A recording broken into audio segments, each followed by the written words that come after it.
Okay guys, in this video we're going to look at your 12C and D notes. So let's go ahead and move that there and let's get rolling. Alright, first off, the Black Death. In the mid-1300s, portions of Europe, North Africa, and Asia are decimated by the bubonic plague, which is known as the Black Death. At the time, it causes a swelling of the glands in your neck and makes the skin turn black and splotchy.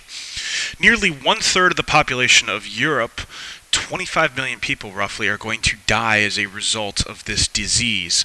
The plague itself originates in Asia and is spread via trade routes to other parts of Asia, the Muslim world, and in 1347 CE will reach Italy. From Italy it quickly spreads along trade routes to the rest of Western Europe and North Africa. The Black Death itself, over the course of 4 years, the plague is going to decimate portions of Europe. Not every town was a third killed. Some towns were completely destroyed. Some towns weren't even touched. It just depended. After its preliminary outbreak, the plague will return from time to time, but never as severely as it did that first time. The bubonic plague itself is spread by fleas that are primarily carried on rats. So we have to remember why that would be an issue. Most people at this time had lice and fleas due to the lack of bathing, which promoted the spread of the disease. The second thing that promoted the spread of disease in this time was that trash was thrown in the street, helping the rat population grow.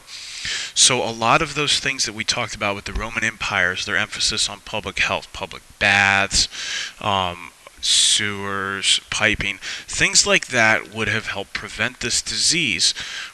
Whereas in this case, they were not in place. Now, the impact of the Black Death, the series of impacts, are most obviously we have a decline in population. A third of the people die. Population is going to be an issue. We're going to have a scarcity of labor, which is going to lead to poor production. As we've said, the people who are most susceptible to this are the people who are living in or near the streets where the trash is thrown and are around rats and bathe less often. Well, the rich nobles who are living in their manors are not exposed to all of those things. They're not getting hurt by this as much as the peasants, the serfs are. Okay, the serfs are our labor in the feudal system, so when our labor dies, production is going to suffer. We're going to have less supply while demand stays high, and the cost of food is going to increase, which is also going to create problems for the poor people. Trade is going to decline with the higher prices and the lack of production. Remember, for us to have trade, we usually have to have a surplus. Okay, we're not going to trade away our necessities, we're going to trade away our extras. And so this is going to lead towns to be freed from feudal obligations and peasant revolts against nobles. So the feudal system is going to finally come to an end under the time of the Black Death.